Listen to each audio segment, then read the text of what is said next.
مرکز مطبوعات وزارت کارهای داخلی تاجیکستان روز 20 یونیو سال 2022 خبر داد که در طی روزهای 17 و 18 یون در 3 صدمه در راههای جمهوری 3 نفر هلاک شدند. از جمله 18 یونیو سال 2022 تخمینا ساعت 18:00 دقیقه راننده افت بورکش تمغه زیل باباجانزاده محمد داوود سال تولدش 1992 ساکن نویه جامی هنگام حرکت در حدود نویه مذکور از عهده اداره واسطه نقلیات نبر آمده پیادهگرد خردسال برهانزاده نوزیه سال تولدش 2019 ساکن امین نویه را پخش نموده است. در نتیجه پیادهگرد خردسال برهانزاده جراحات گوناگون جسمانی برداشته در جای حادثه به هلاکت رسیده است.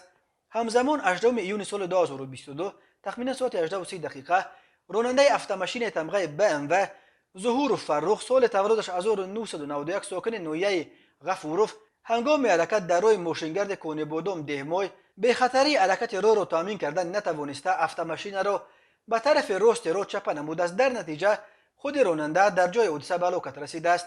17 یونیو سال 2022 تخمینا ساعت 16:00 دقیقه راننده افت تمغه اوپل ویکتور خورانوف رجب سال تولدش 1994 ساکن نویه جیهون هنگام حرکت از سمت شهر بختر به سمت نویه ذکر گردیده در حدود نویه بلخی از عهده اداره واسطه نقلیاتش نبرآمده پیادهگرد میرزایف تاج‌الدین سال تولدش 1958 ساکن امین نویه را پخش نموده است. در نتیجه میرزایف جراحات وزن جسمانی برداشته در بیمارخانه به هلاکت رسیده است. از روی این حادثه تحقیقات ادامه دارد. راههای تاجیکستان از لحاظ صدمه‌ها پرخطر دانسته می‌شوند. بنا به آمار رسمی وزارت کارهای داخلی تاجیکستان سال 2021 بر اثر 1102 صدمه نقلیاتی در راههای جمهوری 395 نفر به هلاکت رسیدند.